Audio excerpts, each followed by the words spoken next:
Hi Crime Stoppers, welcome back. Today we're back on the 26 Oakland. Dad's on his way and we're going to hopefully get the oil pan put on the car and get the oil system primed up, and then maybe we'll do a couple of other things too. So stick around, you don't want to miss this. Let's watch the show intro. I'll see you in about 30 seconds. I'm Mike and this is My Car Shop.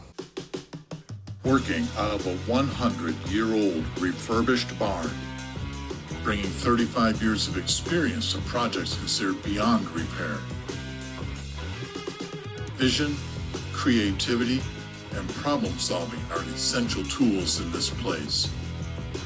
Watch as we transform junk into polished metal miracles. This is My Car's Shop.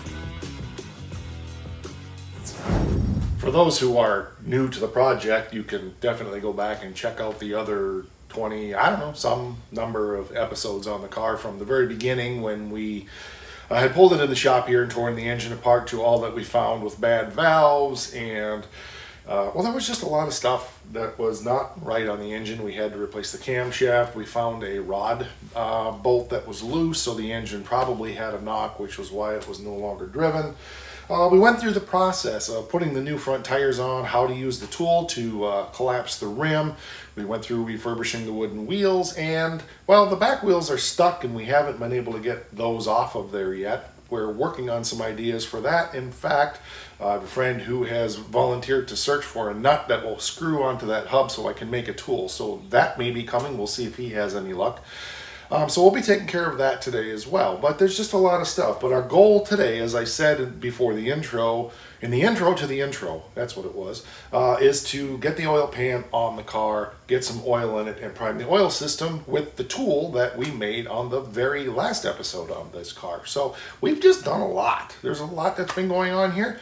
There's a lot more that's going to be going on here. So as I said, Dad's on his way. He'll be here within the hour, and we will be just hammering to get this motor one step closer to being able to turn the key and hear it go vroom. Well, it might not go vroom, it might go put, put, put. Dad's down there cleaning the oil pan gasket surface on the engine to be sure it's ready. Then we're just going to use RTV to glue this on like more of a modern engine, and I think that's going to work okay. We'll go through that process, but we're starting to put it together. So a little step at a time. We got to find the oil pan bolts. They're here somewhere, so we'll dig those up and make sure we have everything we need. So it won't be long. We did go ahead and run some solvent inside the pan this morning again, just to make sure there was no more leaks. We had one little weep hole right here, so I got out the JB Quick, put that on there just to seal that over real good. So that's done. So we got the bolts here. Just got some kerosene in there to clean those up a little bit, make sure we have all the bolts we need and the washers and so forth.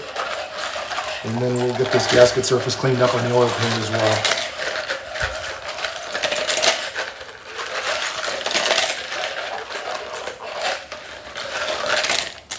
Because I try not to make any assumptions, just a note, never, ever, ever use gasoline to clean parts. It can spontaneously combust. It's dangerous. Don't do it. Use either kerosene or diesel fuel.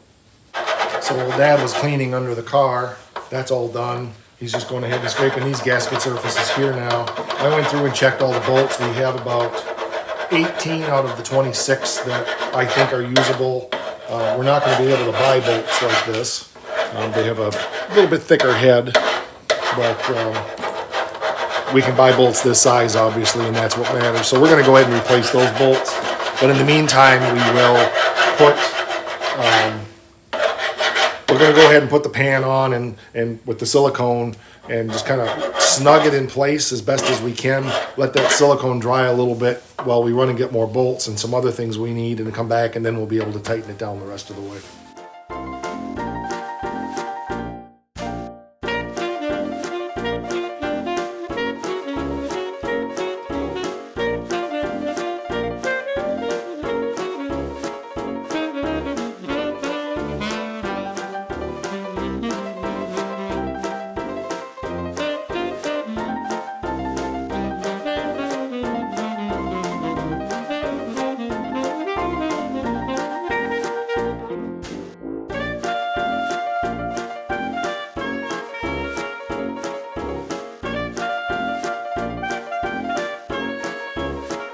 think we're good to go. So like I said, we're going to go ahead and run silicone on this to put it together. So yeah, we'll just go ahead and start doing that. And you don't want to use a ton. Hopefully I have enough. Never thought of that. It's a brand new tube, but it's a big oil pan. So you're just going to run kind of a 1/4 inch bead down the middle, around each hole.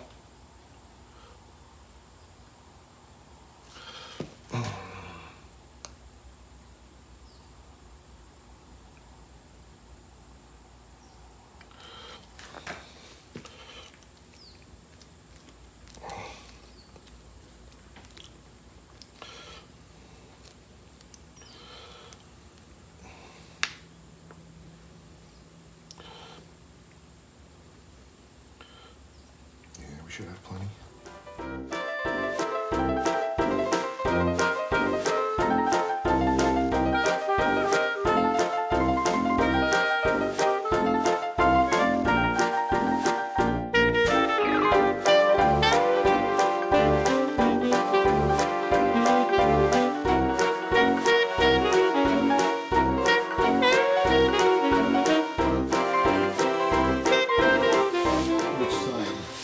The oil pump is on the passenger side, so that oil pump hole needs to be on the passenger side. Okay, so the big hole. Yes. I think that's correct. Yep, it is. Okay. Now the trick will be to get it in there without bumping it against stuff and losing all of our silicone. Yeah.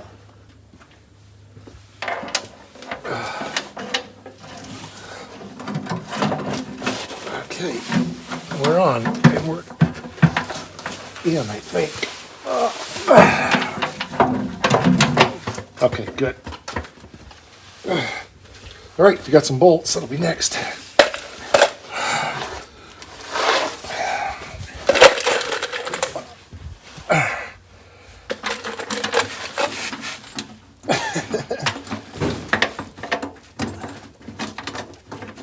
Once we get a couple started, we'll be good, but starting them is not fun.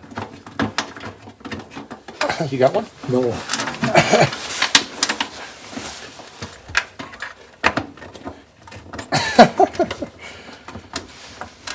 think we're off center somehow. It's got to go back a little bit. Okay. And then it's this way. Okay, let's try this one back here. Be funny if we had 26 of the wrong bolts, huh? Yeah.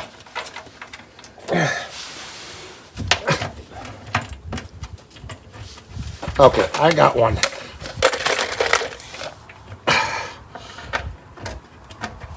Did you get one? Sort of. Did we get washers on those? Yeah, I'm supposed to have washers on. What's that? Oh, the washers came off. Okay. Well, I got one that's... If you got one started, leave it and we'll go back and put a washer on it later. Yeah. Okay, this one's going up all the way, so I'll be able to go get a quick tool to put these on there. You tell me what to get, I'll get it. I don't even know where to tell you to look, so. Oh, okay. Yeah, I think we're okay. So, yeah, if you want to keep starting them and make sure they have washers, I'll go grab a socket and. Yeah.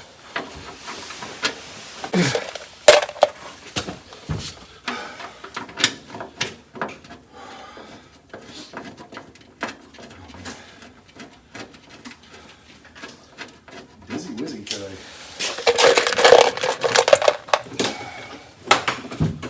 Not the day to be working underneath stuff. At least it's not dealing with hip pain and hip and knee pain and all that. I got a feeling it's the weather.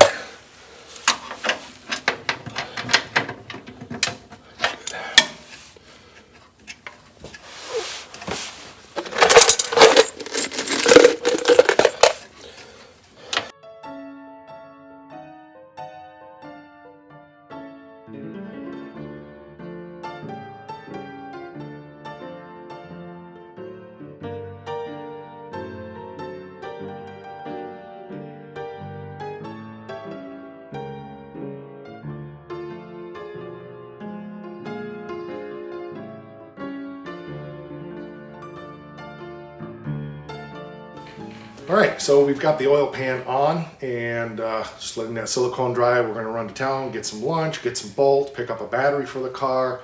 We're just gonna do some stuff. So we'll come back, put those bolts in, get some oil in it, and then see if we can prime up the oil system. So don't go away. We'll be right back after a short message from our sponsor. Getting about 12 quarts of oil, so enough for this, and then 6 more when we change it after the first run. So here we are adding oil. We found a better drain plug. And we just looked up the capacity. It takes 6 quarts. So this oil doesn't look right. It's clean. Straight non-detergent 30 weight oil for these Babbitt bearings.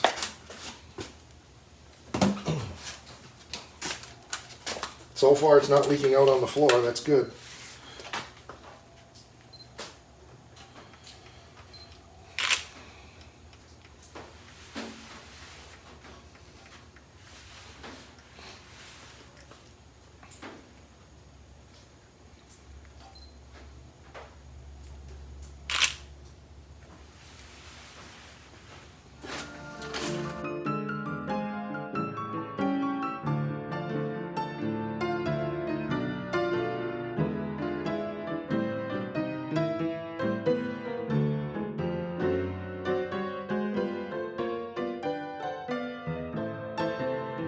One thing I don't know is which way this has to spin, so we're just going to take a guess. I feel like it should be this way, which is a normal clockwise rotation. What is this you're putting in here? Oh, yep. So last episode, this is the oil pump priming tool that I made. There's a whole episode on how to make it. All I'm doing is running this down into the oil pump through the distributor hole and engaging the pump so that we can try to suck oil up and circulate it through the engine.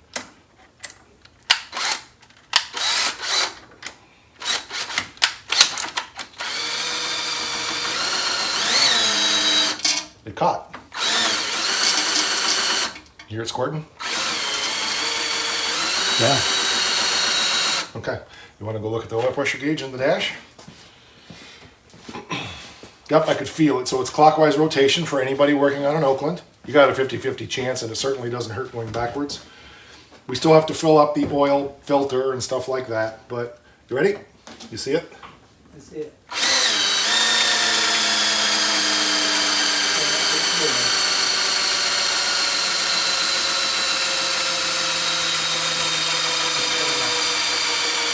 Still climbing? Okay, about how far up is it?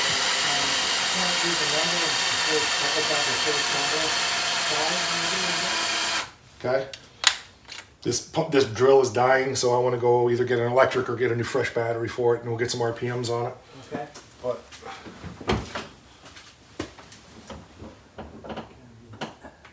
okay, so yeah, it's at 5 right now. 5, okay. It's not great, but so it didn't get up to 10 or more. That's what you're saying, right? No, that's as high as it got. Okay. And it's not dropping back down, which is interesting. Yeah. It's holding right there. Yeah. Let me go get my other screw gun and throw this on the charger in the house. Fresh battery now. Dad's watching the gauge. Is it back to 0 or is it still at 5? Yeah, it dropped. Okay, so it's back to 0.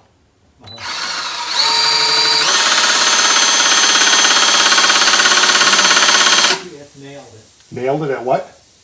It peaked. Oh, really? Okay. So we got a little bit too much speed then. It's probably more RPM than that pump would ever see. So. Yeah.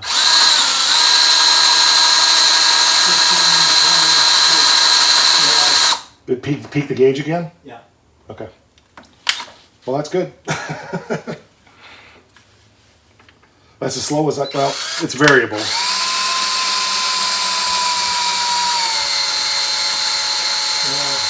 Still peaked? Yeah. Wow. Our oil can is leaking a little bit. Don't see any other leaks though. Oil? Oh, okay. Oh, up here. Yep. All right. I think the next thing I want to do is have you crank it by hand slowly while I'm running that pump, so that if there's, sometimes in an engine it doesn't feed oil constantly everywhere, and there are like passages that come and go. So Sure. I'd like to just have you crank that over slowly by hand, and we'll continue to do that.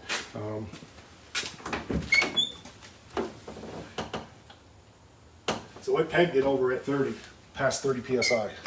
Yeah. Okay. It could be that there's an adjustment over there. So right down here, this right here, I believe, if I remember right from the manual, you can adjust the engine oil pressure there. Now, here's the thing. I don't want to mess with it because we're going to assume it had decent oil pressure. But because we know it had a loose bearing, it's possible that the oil pressure was dropping and they cranked that adjustment up to compensate. So I'm not going to worry about it now, but it's something we want to think about in the future, that once this is running, if the oil pressure is pegging the gauge, we probably want to back that down, and we'll find out what the spec is. But I'm thrilled that this engine at this point is carrying that much pressure. Okay, so again, for circulation purposes, Dad's going to crank it, so you've got to push it in. Okay, so he's going to just slowly crank it. Go ahead.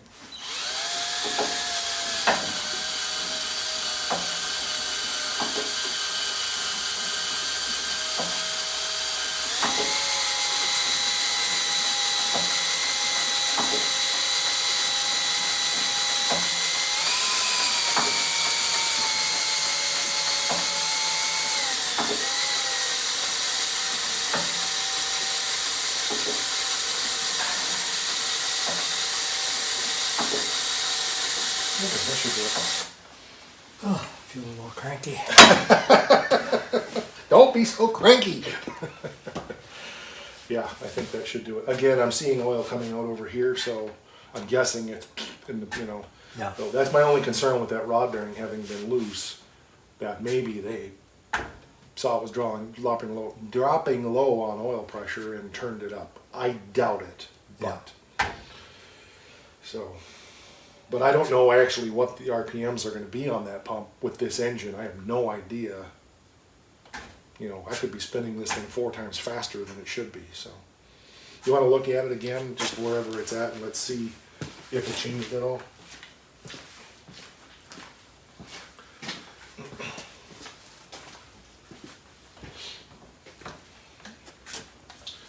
Is it at 0? Yep. Man, it doesn't take much for that thing to peg out. Yeah.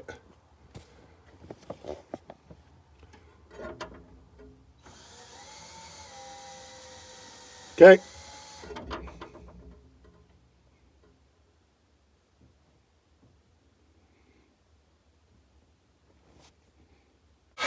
So we decided that it probably is in our best interest to go ahead and sync the distributor into the engine again, and we're going to go ahead and set it up so that we set it so it points to number 1, so it's in properly, so we don't have to pull it back out again in the future. So we're not going to have it hooked up electrically. We're not trying to start the car, but we might as well kill 2 birds with 1 stone.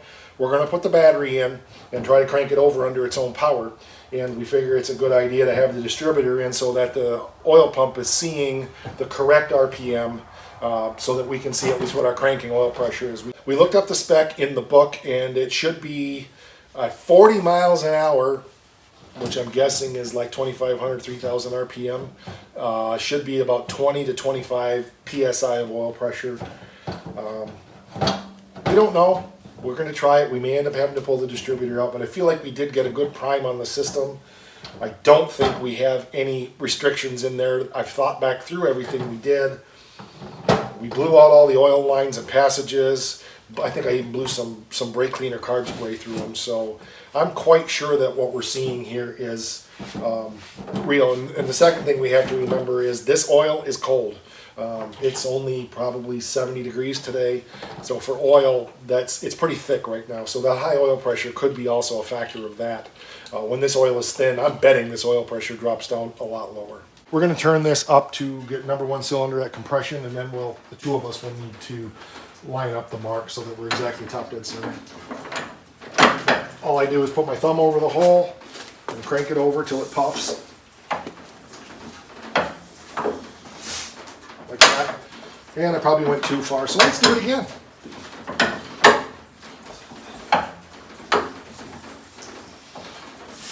Okay. Now we're not quite all the way there. So we'll go over to the timing mark and get that lined up as close as we can, and then we'll put the distributor in. So it's really high tech, high calibration, finicky specification and adjustment. It says make sure that the mark is in the hole. That's it. So I'm going to have to dig into that a little bit more. Chris, if you're watching, shoot me some messages about what you found on yours. But for now, this is going to be close enough. We're right at top dead center, right before the end of the puff. We'll just point the distributor towards number 1 on that, and on the distributor cap, and there's enough margin of adjustment in this. We're probably going to be fine. But I'm just laughing at how loosey-goosey it is on exactly where. To set the timing, it says basically I think at 35 miles an hour, make sure it doesn't spark knock. Yeah. We'll just put a knock sensor on it, that'll fix it. So if I got this right, the notch on the distributor and the cap, it should be about right here. So like this. And how it lines up. So we need to make sure that our rotor is pointing towards number 1 wire. Although I feel like I have these backwards. It's only because of glue and big shit. You want to grab that for me?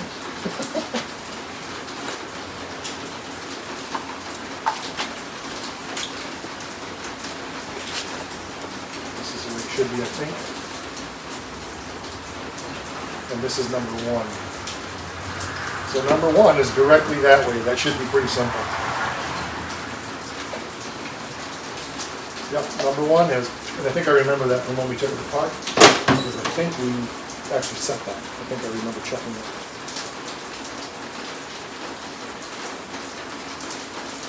Very good.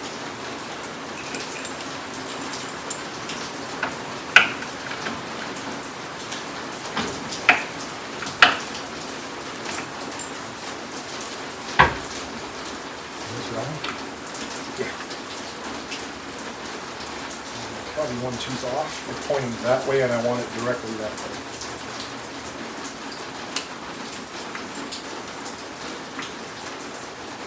Just like that.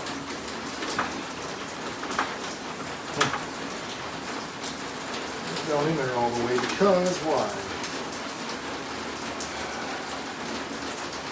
Because the oil pump. But we're tied to the cam, so if we rotate the engine, because it's only a slot,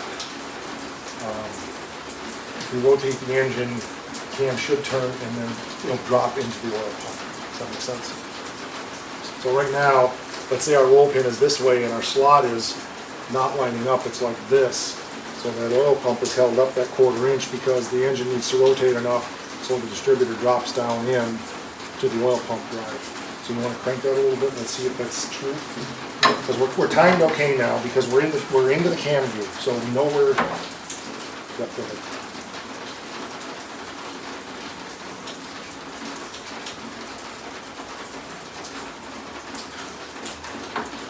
Well, we're probably off about 100 and 200 and some degrees, or there it goes. Yep, perfect.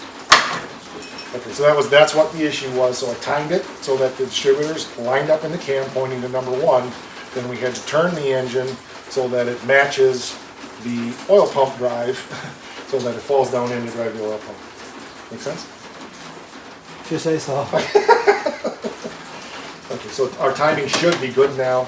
You want to go ahead and crank that around? Do you want me to do it again? Okay, but that means that was lost over here. We're going to turn it back up to top dead center and make sure that we're still pointing over there. So Okay. let's get the, before we do that, just to keep this from walking back up, put our distributor hold down on. Not going to tighten it, but at least it's there so the distributor is less likely to walk. Okay, go ahead.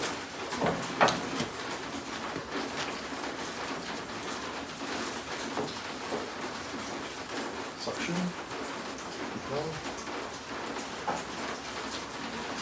Oh, good. Yeah, it was perfect. It's past it now, but it was perfect. So when I felt it puff against my finger, it's going to be beyond the hole now because we went too far.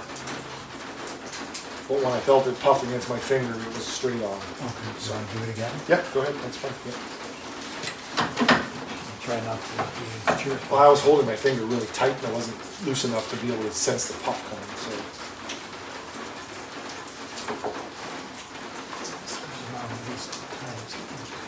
Yep.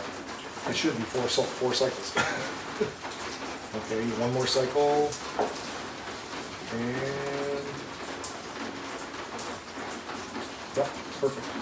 Yep. Right there? Yep. It might be a little bit too advanced, but we've got lots of room here. Our mark should be in over there. You should be able to see that little.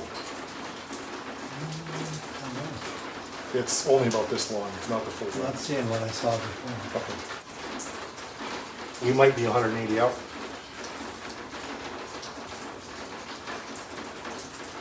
I don't feel it. Okay, let's go around again.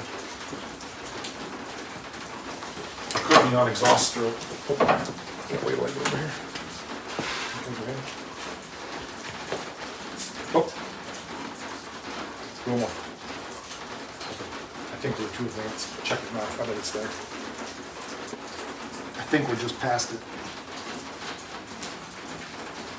I can't feel it because I can only get my fingernail down in there, so I can't feel it. Go ahead and go around. Let's watch it here. Try to go a little slower.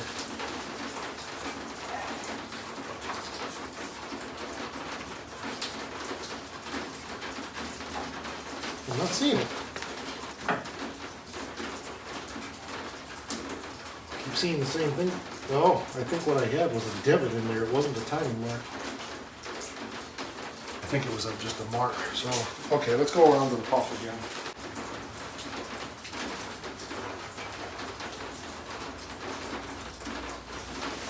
Just a very little bit. Okay, it's off the tooth. Huh? It's off the tooth. It's off the tooth. I missed? No, you're fine. The distributor's off the tooth. Oh, okay.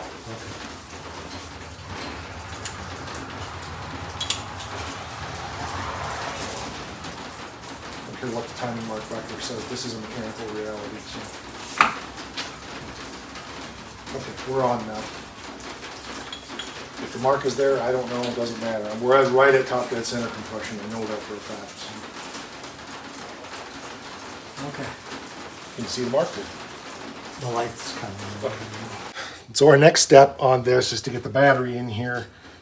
There's work to do here because the battery terminals and cables and such are in pretty rough shape. But for what we're going to attempt right now, which is just seeing if the starter will turn the motor over, we're just going to clean these up and put the new battery in and see how it goes.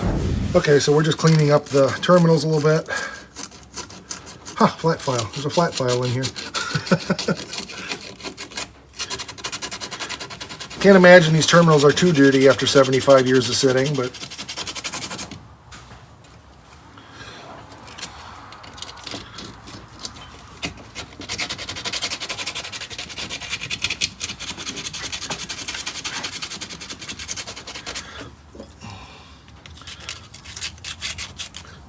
I don't know how good this negative posted terminal cable is going to be. It's pretty rough, but hopefully enough for what we're doing here. Okay, that should work here. So our 6-volt system's positive ground, so we want to be sure we put the zoom tight. We put the positive to the ground side. It's very encouraging that the battery didn't fall through to the floor yet. Okay. Well, we'll have to do a little modification. We did get the positive on, which I wasn't thinking we were going to because it's pretty crummy and small, but the negative is a little big, so, but that works. Okay, we'll tighten that up a little bit and then we'll actually crank the motor over. So we're gonna have Dad do the honors and push the starter button down for the first time and see if it turns over all right. All right, so how long should I hold it? Oh, until I say stop. All right, ready? Yep. Okay, good. Good. I hear it going pop, pop, pop, pop, pop, pop, pop, pop, pop. That's a good sign. Okay. All right, you want to watch the oil pressure gauge now? Yeah.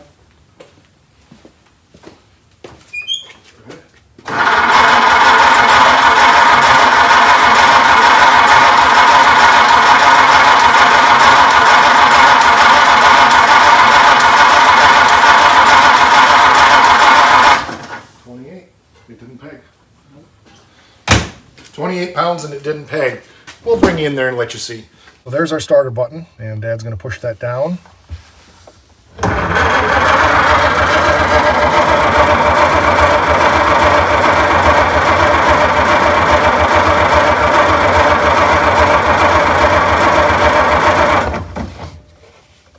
And it maxes out about 29 at idle, so, and that's cold oil.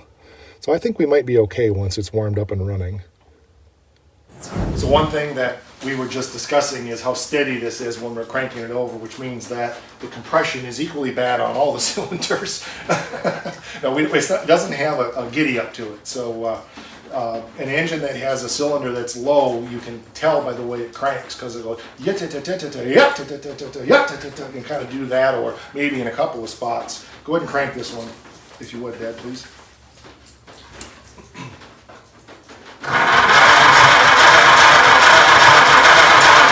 See how steady that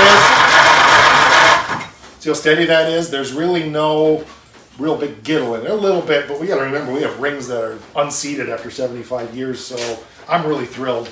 I know we're puffing compression. I can see it because the plugs aren't tight. We're pushing a little oil out of a couple cylinders here. That's more from us putting oil down the cylinders and all the stuff we've done, and plus Grandpa pouring 7,362 quarts of oil down it forever. So as this starts to run, it's probably going to smoke like crazy for a while, but those rings should come around, and there's some things we can do that will help that once we get it fired up. A couple things we need to deal with. The ignition switch was seized. I got it loose, but it doesn't work from what we can tell. So we're not getting power feed to anything else in the car right now. That won't stop us from trying to start it. I did put a message into Wayne to see if he has a new ignition switch, so that we can just replace that. But I can hotwire the car. It's not that hard. The computer's really easy to bypass on this one. So, yeah, so it's progress. We're making it. So the next steps then will be to actually get spark, and then get the carburetor cleaned up and get some fuel. So we're close.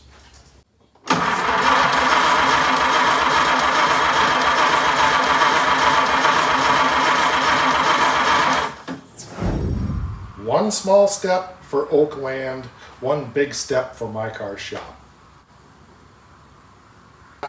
That's going to do it for this episode. You're not going to want to miss the next episode or two, because we are getting really close to the point of seeing if this thing will fire up. We have an electrical issue, as I mentioned. I can hotwire it to get spark out of it. I do need to test the coil. I may do that here before Dad comes back. I know he's out of town late next week, so we may not get to it the next week or two, but we're close to being able to turn that thing over and see if we can make it go puckety puckety puck, or whatever that thing sounds like. I appreciate you being here.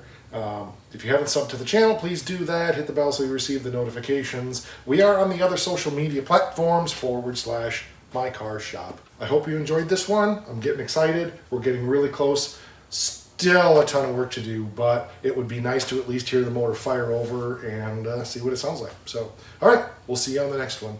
Oh, by the way, don't forget. Rock!